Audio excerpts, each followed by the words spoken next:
여러분 반갑습니다. 바쁘신 와중에도 이 자리 참석해 주신 모든 분들께 감사드립니다. 사회를 맡은 저는 더불어민주당 대변인이기도 하지만요. 더불어민주당 국회 혁신특위위원으로 마이크를 잡았습니다. 국회의원입니다.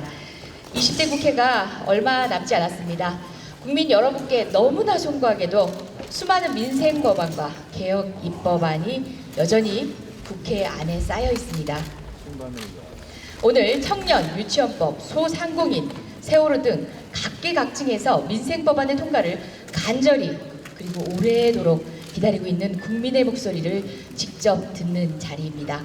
이 자리에는 최고위원뿐만 아니라 당 국회 혁신특위위원회 위원님들께서도 참석하셨습니다.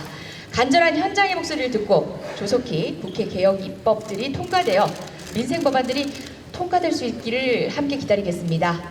지금부터 국회 개혁을 위한 더불어민주당과 시민과의 정책 간담회를 시작하겠습니다. 모두 발언에 앞서서 참석자를 소개해드리겠습니다. 이해찬 당대표님 참석하셨습니다. 예, 개혁법안 이끌어주실 분이죠. 이인영 원내대표님께서 참석하셨습니다. 예, 최고위원이시자 국회 혁신특위위원회 위원장이십니다. 박주민 최고위원님 참석하셨습니다. 옆에 박강원 최고위원님 함께하고 계십니다. 네, 서른 최고위원님 참석하셨습니다. 김혜영 최고위원님 참석하셨습니다. 남인순 최고위원님 참석하셨습니다. 노동의 목소리를 듣고 계시죠? 이수진 최고위원님 함께하셨습니다. 이영석 최고위원님 자리에 함께하셨습니다. 예, 이하 지도부는 시간 관계상 소개를 생략하도록 하겠습니다. 일일이 소개시켜드리지 못한 점 양해드리겠습니다. 다음으로 이 자리에 주인공이 있습니다. 우리에게 목소리를 들려주실 시민 참석자 여러분들을 소개해 올리겠습니다. 황병주 잠수사께서 참석하셨습니다. 네, 어서 오십시오. 엄창환 전국 청년 정책 네트워크 대표께서 참석하셨습니다. 예, 중소상공인들의 목소리를 전하십니다. 방기용 한국 중소상인 자영업자 총연합회 상임의장님 참석하셨습니다.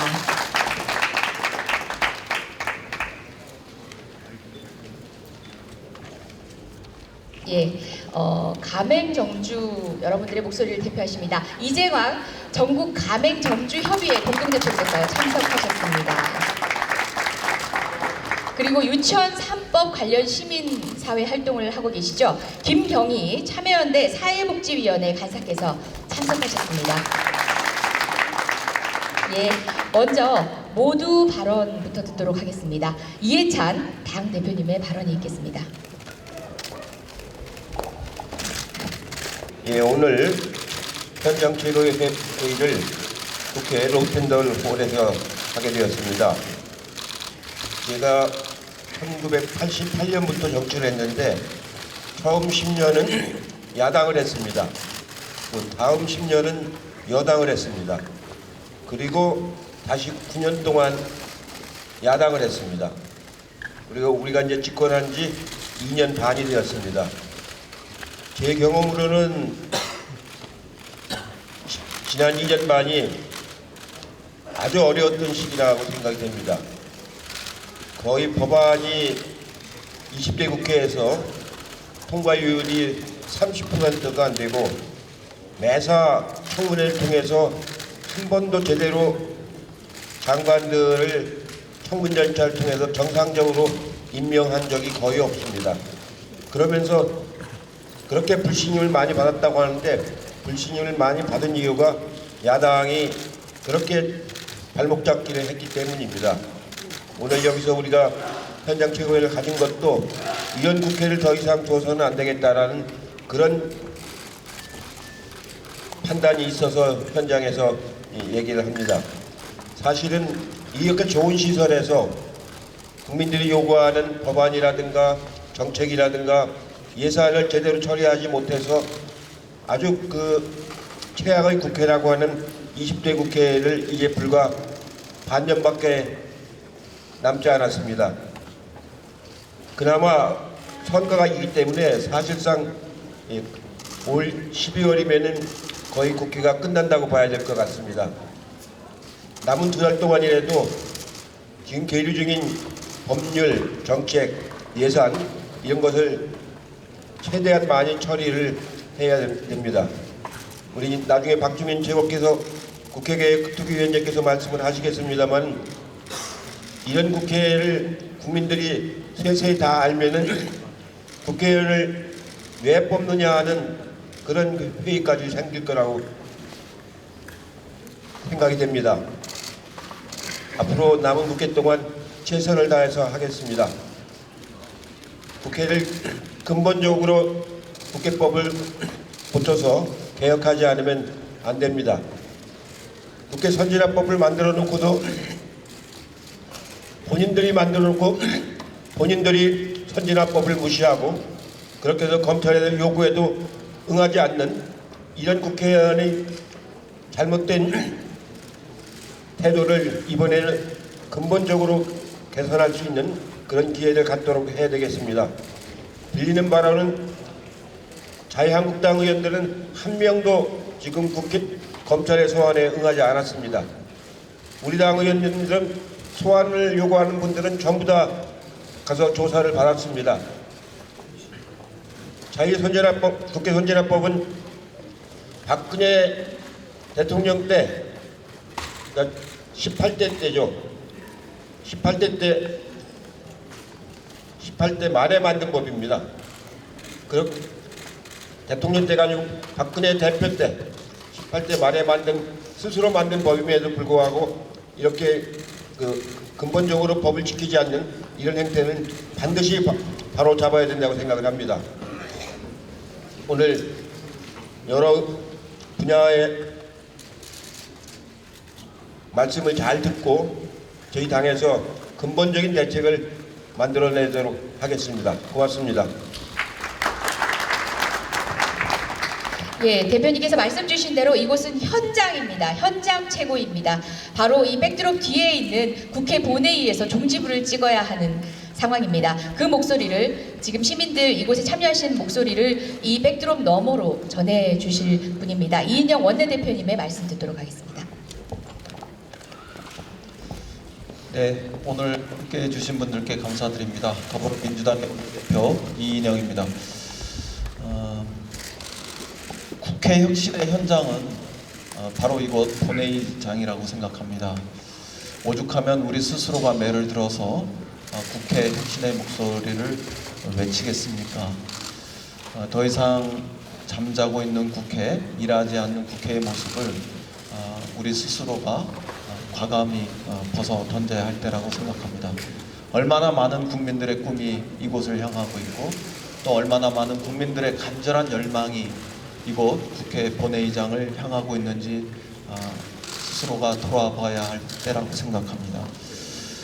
상습적인 보이콧을 할 것인지 아니면 일하는 국회의 모습을 보일 것인지 정쟁 국회의 모습을 끝없이 반복할 것인지 아니면 민생 국회 본연의 모습을 우리 모두가 함께 되찾을 것인지 결단해야 할 때라고 생각합니다.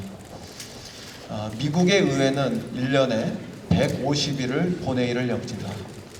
하원은 138일을 열고 상원은 162일을 엽니다.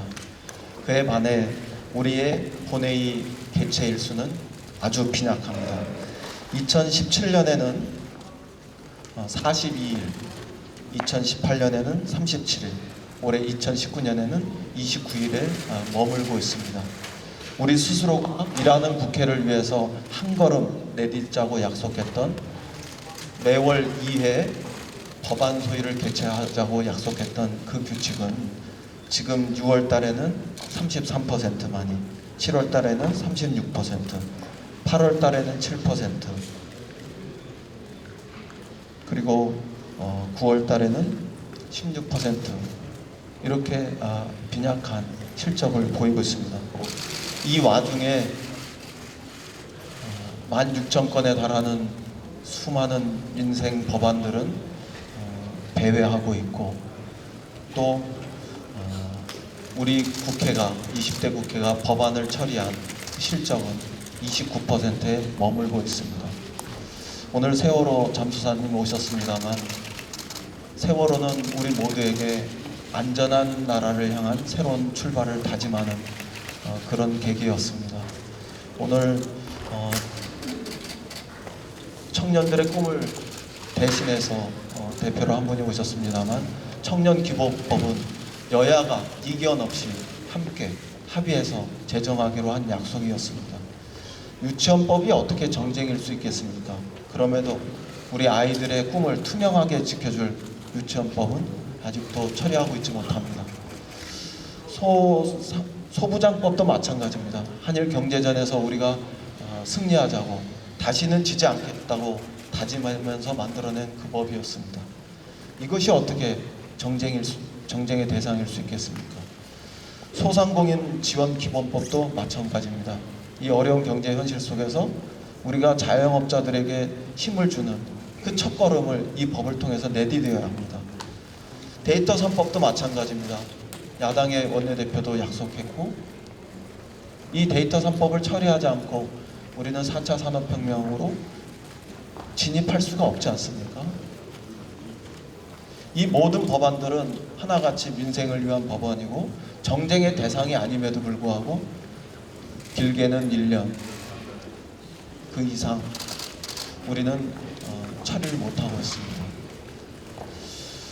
저는 본회의 개최와 상임위 개최가 강제되는 우리 스스로 다시 한번 강제하는 이런 국회법의 개정이 꼭 필요하다고 생각합니다.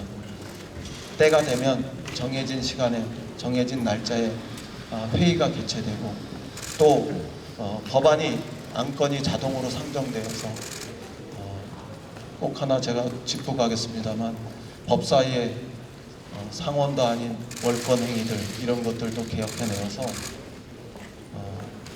다시는 우리 국회에서 수많은 민생 법안들이 정쟁의 발목이 잡혀서 처리되지 못하는 일이 없도록 지금 결단해야 한다고 생각합니다. 조금 이따가 일하는 국회를 위한 수많은 구체적 우리 박주민 최고위원께서 박주민 위원장께서 말씀 주시겠습니다만 지금이 바로 결단할 때다 이렇게 생각합니다. 20대 국회가 21대 국회로 가는 이 과정에서 마지막으로 그래도 일하는 국회에 씨앗 하나는 심을 수 있는지 없는지 그 시험대에 들었다고 생각합니다. 남은 6개월 동안에 반드시 국회를 혁신해서 우리 국민들의 희망이 우리 서민들의 꿈이 이곳 국회에서 다시 결실을 맺을 수 있도록 적극적으로 노력하겠다 이런 약속 드립니다. 오늘 함께 많은 그 시민들께 감사드리고 말씀 하나하나 가슴에 딱 새겨서 반드시 실천하겠습니다. 감사합니다. 예, 데이터 3법을 이야기하시면서 4차 산업대를 말씀하셨는데요. 불구하고 유선 마이크로 불편함을 이렇게 보여드리는 이유가 지금 방송사에서 여기 설치해 놓은 무선 마이크와 좀 이제 수신에 있어 서로 장애가 있다고 합니다. 그래서 진행 이렇게 껄끄럽지 못한 점 양해 부탁드리겠습니다. 다음은 더불어민주당에는 국회 혁신특위가 꾸려져 있습니다. 여러 가지 혁신의 요구가 있고요. 다양한 측의 혁신이 고민되겠지만 특히 가장 기본적인 의무, 국민을 바라봐야 되는, 국민을 위해서 일해야 하는 의무를 게을리하고 있는 국회를 향한 목소리를 드높이고 계신 분입니다. 당 국회 혁신특위위원장 박주민 최고위원의 발언이 있겠습니다. 예, 안녕하십니까, 박주민입니다. 최근에 언론을 보니까 벌써 다음 총선 관련된 기사들을 많이 쓰고 계시더라고요. 제 기억에도 항상 여느 때 총선이 다가오면 그렇게 했던 것 같긴 하지만 특히 이번에는 많은 기사들이 벌써부터 나오고 있는 것 같습니다. 그럴 수밖에 없다고 생각합니다. 20대 국회가 국민분들께 드렸던 실망감이 워낙 컸기 때문에 국민분들도 언론들도 다음 총선에 대한 기대감 이런 것들 가지고 계실 수밖에 없다고 생각합니다. 그렇지만 20대 국회 아직 시간이 남았습니다. 이 남아있는 기간 동안 오늘 찾아주신 시민분들의 목소리 그리고 찾아와 주시지 못했지만 많은 국민들의 목소리를 담아서 민생을 위한 법안들 반드시 통과시켜야 된다고 생각하고요. 무엇보다도 21대 국회는 일하는 국회로 만들기 위한 시스템을 만들어야 된다고 생각합니다. 만약에 이번에 20대 국회에서 그런 시스템을 만들지 못하면 저는 21대 국회도 기대할 것 없다고 생각합니다. 똑같을 거라고 생각합니다. 그래서 국회 혁신이 어느 때보다 필요하고 중요한 시기라고 생각합니다. 저희들은 국회 혁신을 위해서 대략 20가지 정도 아이디어를 지금 리스트업해서 검토하고 있습니다. 오늘 주신 말씀들하고 또 다음 주에 있을 의총 등을 통해서 의견을 수렴한 뒤에 확정된 내용을 발표할 예정입니다. 대략적인 것은 뭐 이미 이인영 원내대표님이나 이해찬 당대표님께서 말씀하셨기 때문에 거의 다 아시리라 생각되지만 말씀드려보도록 하겠습니다.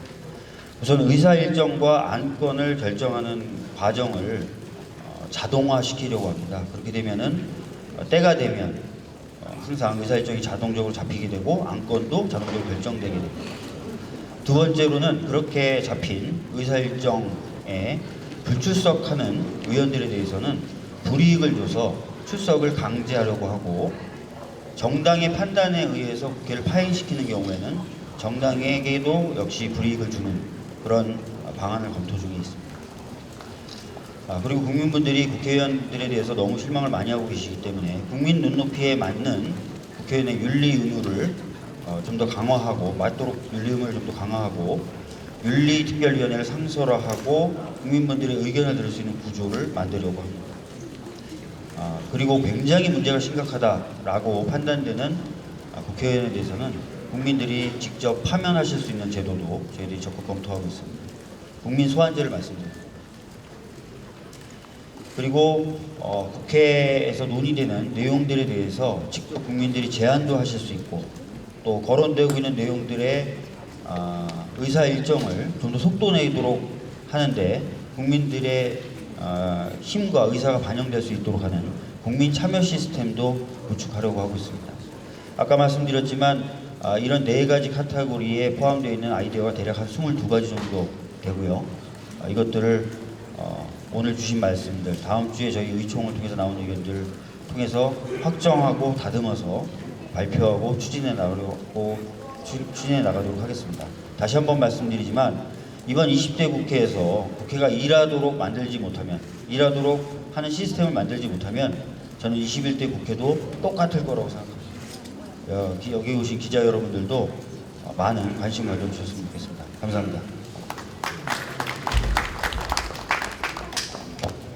예, 국민의 목소리는 현장에 있고 현장에서 들었어야 할 목소리입니다. 그럼에도 불구하고 정말 분노의 마음, 그리고 좌절의 마음으로 이곳 국회까지 달려오신 시민 여러분들의 발언을 듣도록 하겠습니다.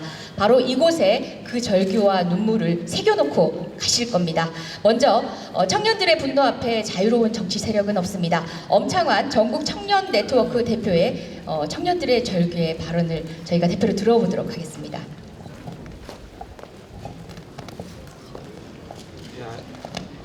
안녕하세요. 저는 이행기 청년의 불평등 문제를 지역 간 연대와 교교로 해결하려고 노력하는 전국 청년정책 네트워크의 엄창환입니다. 저는 오늘 청년기본법의 연내 제정과 사회에 반응하는 국회를 기대하면서 이 자리에 섰습니다.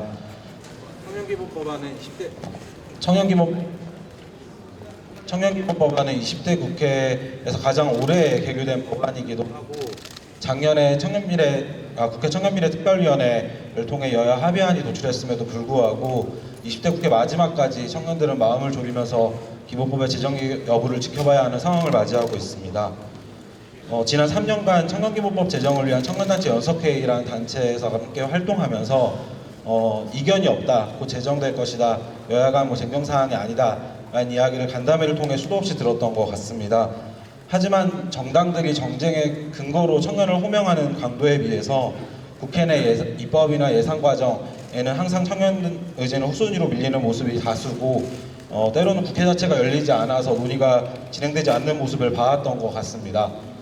대부분 중요하다고 말하지만 실제 중요하게 다뤄지지 않고, 만들겠다고 말하지만 선언에 그쳐왔던 청년기본법과 국회의 모습은 우리 사회가 청년이 겪는 사회 문제를 다뤄왔던 방식과 닮아 있다고도 생각을 합니다. 2004년 청년 실업 해소 특별법이 국회에서 최초로 제정된 그때부터 약 15년이 지났고요. 청년 문제는 근본적으로 달라졌다고 생각을 합니다. 일시적 실업 위기가 아닌 불평등의 대불림이라는 구조적 문제와 격차의 문제, 자존감, 다양성, 여유를 중시하는 가치관의 변화 같이 청년 문제는 누구도 한 번에 풀 수 없는 복잡한 양상을 띠고 있습니다.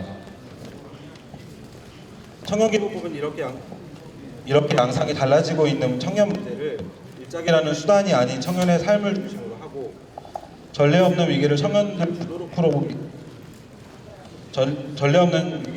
주도로 풀어보기 위해 청년 문제 해결의 주체로 청년을 등장시키는 말 그대로 새로운 기본을 까는 법이라고 생각합니다. 청년기본법이 제정된다고 하여 당장 청년 문제가 해결될 수는 없겠지만 사회 진입 과정에서 발생하는 청년들의 어려움을 정부의 책무로 정하고 청년들 주도로 문제 해결에 나서는 장을 만드는 출발선은 분명히 될 것이라 생각합니다. 오늘 국회 혁신에 관련된 이야기도 저는 마찬가지라고 생각합니다. 국회가 다룰 우리 사회의 이슈는 다양하지만 국회의 대표성은 지역 대표성을 넘어서지 못하고 있습니다. 국회의원 청년 할당에 대한 이야기가 나오고 있긴 하지만 부분적 보완만 있을 뿐 기조 변화는 아니라고 봅니다. 우리 사회에 대표되지 않는 다양한 목소리가 대변될 수 있도록 국회 혁신이라는 것이 정치적 기회 구조 혁신으로 과감하게 열리기를 기대합니다. 마지막으로 본론으로 돌아와 지자체는 청년기본조례와 청년정책을 도입하고 있고 정부는 청년정책 추진을 위해 구조를 갖춰나가고 있습니다. 청년들은 이 전반적인 흐름에 직간접적으로 참여하고 지켜봐오고 있고요. 그리고 이제 청년정책의 본격적인 시작을 위한 마지막 단계로 모두가 국회를 지켜보고 있습니다. 국회는 본연의 기능인 입법의 역할을 다해야 한다고 생각합니다. 어떤 이유에서건 국회가 열리지 않는 것 그리고 법안이 논의가 되지 않는 것은 이해할 수 없습니다. 다행히 청년기본법안이 만든 분들의 도움으로 현재 소관위에서 논의가 되고 있다고 들었습니다. 청년기본법이 꼭 연내 지정될 수 있게 기대합니다. 감사합니다.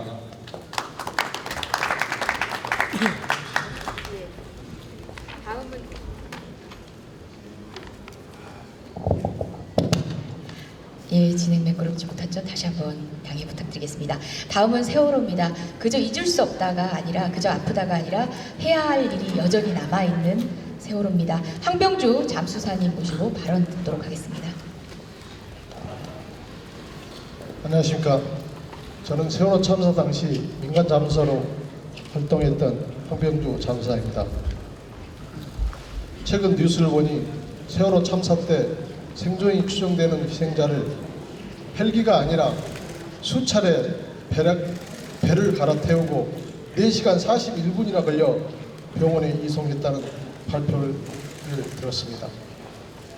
사고 현장에서 수색과 구조가 얼마나 엉망이었는지 보여주는 극적인 비극 사건이라고 생각합니다.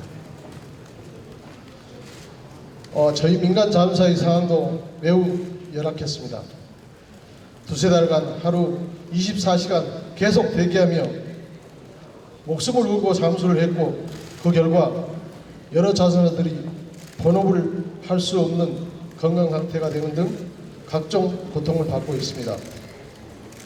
그래서 2016년 20대 국회가 시작하자마자 박주민 의원 대표 발의로 소위 김관웅법이라고 하는 세월호 참사 피해 구제 대상 민간 잠수사를 포함시키는 법이 발의되었습니다.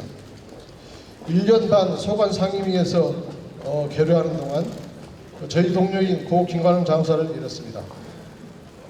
2018년 2월 드디어 능해수에서 여야 합의하에 수정 결의하였습니다.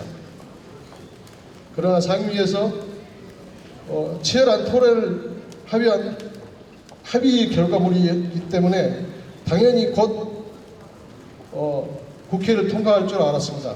그러나 체계자구 심사를 하는 법사위에서 납득할 수 없는 이유로 전체 회의에 결의하게 되었고 또다시 1년하고도 8개월이 지났습니다.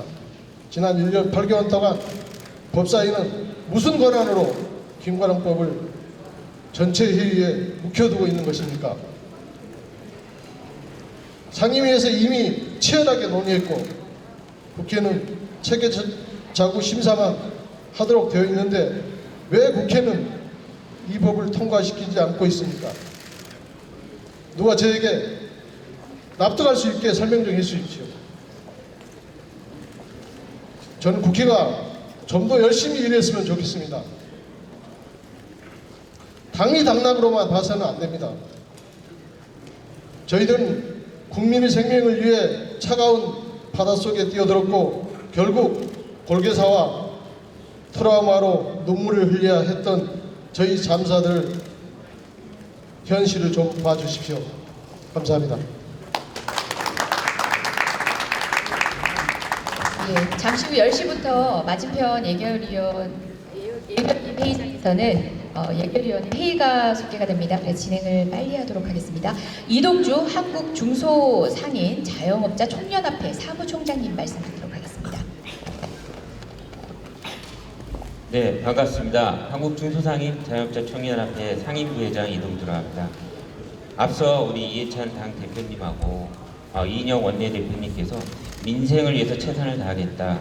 이제 구체적인 설명과 곁들여서 말씀해 주셔서 너무 감사드립니다. 제가 여기서 드릴 말씀은 재벌 유통 대기업들의 복합 쇼핑몰의 무분별한 출점을 좀 막아달라는 유통산업발전법 개정을 촉구하기 위해서입니다. 그렇습니다. 이 정부 들어서 중소상인 자영업자를 위한 대책들이 많이 쏟아졌습니다. 카드수수로 인해서부터 임대차서부터 적하업종 특별법서부터 그다음에 제로페이나 지역화폐처럼 골목상권의 소득 증대를 위한 정책들도 많이 발표가 됐고 부족한 부분도 있지만 상당한 부분이 많이 또 효과도 있습니다. 그럼에도 불구하고 자영업자들이 어려워하고 최저임금 때문에 어려웠다는 소리가 아직도 끊이지 않는 것은 저는 유통산업의 구조적인 문제에 있다고 보고요. 그의 핵심은 여전히 골목상권의 음식, 숙박업과 도소매업에 자영업의 과반 이상이 절반 이상이 종사하고 있는데 이런 생계형으로 창업하고 있는 업종에 대기업들의 유통업체들이 무분별하게 진출을 하고 있다라고 봅니다. 그런 구조적인 문제가 가장 큰데 거기에 가장 천병이 과거에는 대형마트였다면 지금은 복합 쇼핑몰입니다. 대형마트의 20배에서 30배 크기입니다. 많은 정부기관에서 복합 쇼핑몰로 인해서 평균 중소상인들의 자영업자들 매출이 46.5%가 하락되거나 음식업종 같은 경우는 79%나 매출이 하락된다라는 보고가 나왔습니다. 두말할 나위 없이 복합 쇼핑몰은 골목 상권의 생계업종을 위협하는 대기업의 이런 무한 경쟁의 무기입니다. 제가 다시 한번 부탁을 드리는 것은 복합 쇼핑몰 자체에 대한 저희가 문제 제기를 하는 게 아니라 기간 이명박 박근혜 정부 들어서 대기업 중심으로 유통산업을 재편하면서 상대적으로 경쟁력이 떨어진 자영업자들을 시장에 퇴출시키는 무기로서 복합 쇼핑몰을 무분별하게 유치를 했기 때문입니다. 바로 이러한 대기업 중심의 유통산업의 양극화, 소상공인 자영업자들을 시장 밖으로 퇴출시키려는 이런 움직임을 막아달라고 하는 취지에서 복합 쇼핑몰 규제를 위한 유통산업발전법 개정을 촉구드립니다. 그동안 사실 야당을 자유한국당을 중심으로 해서 광장 정치를 통해서 민생을 돌본다고는 했지만 전혀 과거 역대 정권에서도 그렇고 지금도 그렇고요. 저희 중소상인들은 그러한 광장 정치를 통해서는 민생이 달라지지 않는다고 봅니다. 지금이라도 국회에 모여서 이런 여기서 얘기하는 수많은 민생 문제에 관해서 중소상인들이 가장 구조적으로 원하는 재벌 유통대기업들을 규제를 해달라는 유통산업발전법 개정을 위해서 치열하게 토론하고 꼭 통과시켜 줄 수 있도록 그런 노력들을 민생정치를 국회에서 반드시 보여줬으면 좋겠습니다. 우리 민주당에서부터 그런 모습들을 보여주기를 기대하고요. 또 하나 마지막으로 부탁드리고 싶은 게 기초지자체 단체장들이 사실은 이런 문제에 관련해서 많은 결정 권한을 갖고 있습니다. 우리 당 대표님께서 우리 당 소속의 단체장분들이라도 이런 유통법의 복합 쇼핑몰 규제 정책과 관련해서 적극적으로 중소상인들을 위한 규제 정책을 좀 충실히 이행할 수 있도록 먼저 당의 단체장 분들에게도 좀 말씀을 해주시면 너무 고맙겠습니다. 고맙습니다. 예, 고맙습니다. 다음은 골목상권의 또 다른 의뢰 목소리를 대표하십니다. 이재광 전국 가맹점주협의회 공동대표님의 발언이 있겠습니다. 예, 안녕하십니까. 저는 600만 자영업자 골목 상권의 실비줄이라 그러는 자영업자들을 대신해 나왔습니다. 저희들은 이번 정부에서 카드 수수료를 인하해 가지고 그래도 많은 도움이 되고 있는데 실제로 좀 더 도움이 되고자 제로페이라는 것을 만들어 가지고 열심히 하고 있습니다. 현재 30만 개 이상의 가맹점이 가입되어 있는데 실질적으로 조세특례 제한법상 소득공제 40% 하기로 했는데 아직까지 법이 잠자고 있어가지고 소비자들이 사용을 하지 않고 있습니다.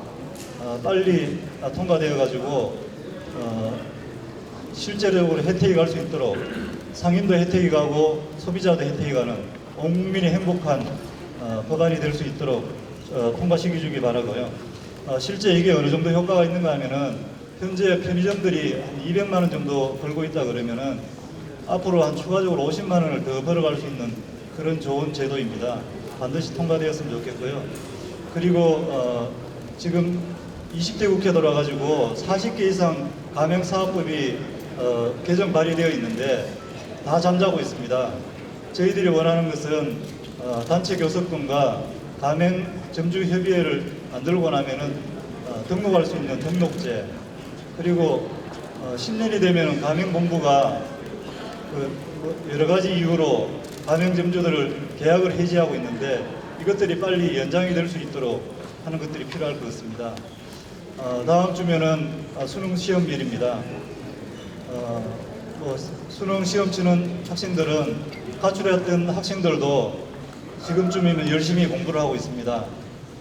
그런데 가출했던 야당은 지금도 국회를 등한시하고 법안 개정에 매진하고 있지 않습니다.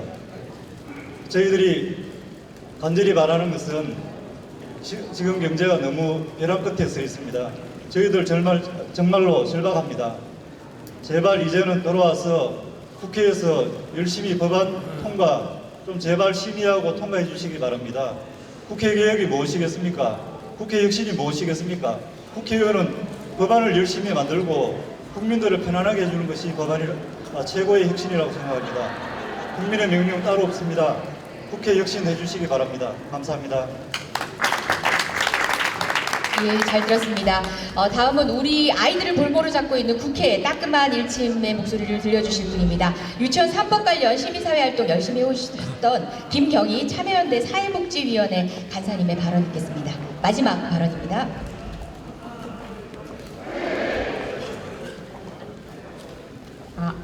안녕하세요. 참여연대에서 활동하는 김경희입니다. 2018년 국정감사에서 사립유치원의 일부 교육자들이 스스로의 본분과 책무를 망각한 채 개인의 이익을 위하여 사립유치원을 운영하고 막대한 이익을 취득해온 사실이 드러났습니다. 이에 아이를 믿고 맡겼던 유치원에서 일상적으로 비리가 발생하고 그 피해를 고스란히 아이들이 입고 있었다는 것에 부모와 교사뿐만 아니라 모든 아이들의 행복한 삶을 지켜주고 싶은 시민들은 분노했고 정부 당국에 분명한 조치와 재발 방지를 위한 법안 개정을 요구했습니다. 유치원 3법은 시민의 입장에서 볼 때 관련 규정이 없었다는 것이 더 놀라울 정도로 아주 상식적인 내용입니다. 유치원 회계가 투명하게 이루어지고 유치원에 속한 수입이나 재산을 교비 목적으로만 사용하도록 하며 아이들이 제대로 된 밥을 먹을 수 있도록 하는 유치원 3법은 유치원 비리 근절을 위한 최소한의 통제 장치입니다. 이 법의 통과가 온 시민의 관심사가 되었으나 한국유치원총연합회 소속 원장들은 반발했고 자유한국당 소속 교육위 국회의원들은 한유총을 비호하며 법안 심사에도 불성실한 태도로 지연시켜 시민들의 분노는 더욱 커졌습니다. 유치원 3법은 신속처리 안건으로 지정되었지만 신속처리라는 이름이 무색하게도 1년이 지나버렸습니다. 유치원 3법을 통과하는 요구하는 기자회견에 한 학부모님을 좀 요청을 했는데요. 그 학부모님은 이미 유치원 3법이 통과된 줄 알았고 너무 당연한 내용이 통과되지 않았다는 사실에 너무 놀랍다고도 말했습니다. 저 또한 1년 동안 이 과정을 지켜본 한 시민으로서 너무 고통스러웠습니다. 유치원은 학교로서 공공기관이며 정기적인 공공감사의 대상입니다. 유치원은 당연히 이러한 지도, 감독, 감시를 받아야 합니다. 그러나 한유총은 교육부의 국가회계관리 시스템 에듀타임 도입에 아이들을 볼모로 대학 연계를 시도하고 집행정지를 신청하는 등 여전히 유아교육 공공성 강화를 거스르는 시도를 계속하고 있습니다. 한국은 유치원을 다니는 유아 중에 75%가 사립유치원에 다닙니다. OECD 국가 중에 3, 5세 아동의 국공립 취원율이 66.9%인 거에 비해서 한국의 공적 역할은 너무 낮은 수준입니다.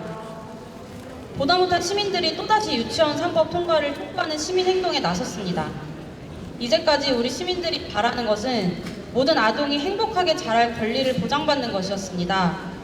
질 나쁜 재료로 만든 부실급식, 그리고 적정하지 못한 교구와 체험학습장에서 아이들의 행복을 기대할 수 없습니다. 유치원 3법의 통과가 절실합니다. 유치원 3법을 시작으로 모든 아동에게 양질의 교육을 제공하기 위한 국가의 책임을 강화해야 합니다. 또한 유치원과 동일한 연령의 아동이 이용하는 어린이집에서도 공공성은 더욱 강화되어야 합니다. 뿐만 아니라 홈리스 시설, 노인 장기요양 시설의 비리와 학대 등 인권 침해 문제가 지속적으로 발생하고 있습니다. 사회서비스 이용자인 시민들의 권리가 심각하게 침해되고 있는 상황입니다. 시민의 삶과 직결된 비리 근절과 공공성 강화를 위한 정책적 노력에 남은 국회 기간 동안 총력을 다해 주실 것을 요청드립니다. 마지막으로 본회의 법안 표결권이 있는 국회의원 선생님들께 유치원 3법 통과를 찬성하겠다는 인증샷 캠페인에 함께해 주시기를 부탁드리며 발언 마치겠습니다. 일하는 민생 국회로. 예, 고맙습니다. 이 자리에 함께해 주신 모든 분들께 감사드리겠습니다. 이로써 일하는 국회로, 그리고 민생을 살리는 국회로, 신뢰받는 국회로 국회 개혁을 위한 더불어민주당 현장 최고위원회 공개회의를 마치도록 하겠습니다.